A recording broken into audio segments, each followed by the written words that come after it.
The arrest of former Philippines President Rodrigo Duterte on an international criminal court warrant continues to send global shockwaves. In the latest, the firebrand Filipino leader took responsibility for his controversial war on drugs campaign, which the Hague-based International Criminal Court says amounts to crimes against humanity. Duterte made the critical admission in a message recorded from the flight that was taking him to The Hague following his arrest in Manila. A defiant Duterte recalled his promise of a decisive Filipino win in the drug war waged during his presidential tenure. Duterte accepted that he remains answerable for his actions, which rights groups say killed several thousand people between 2016 and 2022. To my countrymen, just to give you the current situation, I am about to land sa Hague. Galing ako Dubai, stopover for it's a long haul, it's a long flight. Okay ako. Do not worry. And I think this is something to do with the law and order noon. At sinasabi ko naman sa mga pulis at military na trabaho kayo at ako ang managot. So ito na nga. For all of the whatever happened in the past, ako na yung nag-front sa ating law enforcement at military.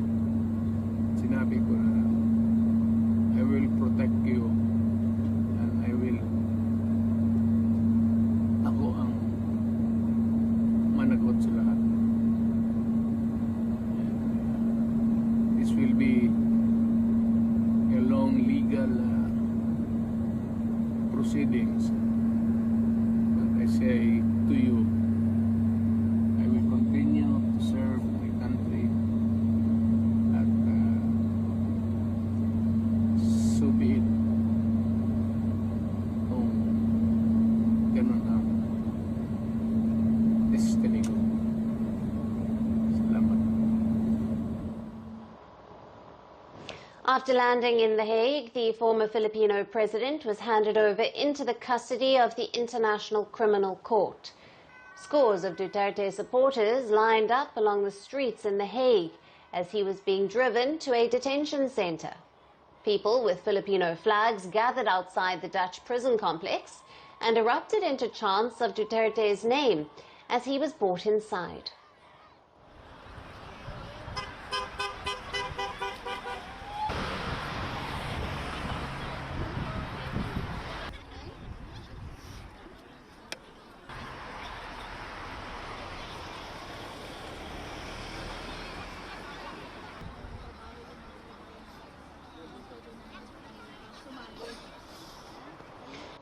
Inside the Dutch prison complex, Duterte joined former Kosovo President Hashim Thaçi, who is awaiting his war crimes trial. The former Filipino president is being held in the same facility where the convicted Bosnian Serb war criminal Ratko Mladic is detained. At the same time, the former Filipino president has access to more facilities than convicted individuals, and among the privileges are conjugal visits, outdoor exercise space, unmonitored communications with legal team, visits by a minister or a spiritual advisor, as well as basic medical facilities with an on-staff nurse. Following Duterte's detention, the ICC prosecutor Karim Khan underlined that the former Filipino president must be presumed innocent until his potential conviction. It's important to underline as we now start a new stage of proceedings that Mr. Duterte is presumed innocent. He will make his initial appearance before the court soon, And the focus of the office is on the judicial proceedings, on proving its case before the judges of the International Criminal Court. As this historic case unfolds, it's a moment of reckoning for the thousands of drug war victims in the Philippines, whose families have long sought justice. It's also a test of persistence for a legal process at the ICC that has taken years to reach this point. But on top of all, Duterte's arrest marks a deeply divisive moment for the Philippines, where the former president still commands a loyal base that sees him as a protector, not a perpetrator. Merci beaucoup. Hi, how are you? Very well, thank you. Thank you for being here. Namaste, Mr. President. Barat Kelogon, Komeri Namaste. How many people generally follow you in interviews? Typically in a month, we have viewers up to 150 million. That's more than twice the population of France. And in the last 2 years, we had 3 billion viewers. So I say, Laurent, this is your chance to be famous. You're on Firstpost. One word to describe your equation with Prime Minister Modi. Amitié. As India and France work together, are you creating a new era of non-alignment in the technology space?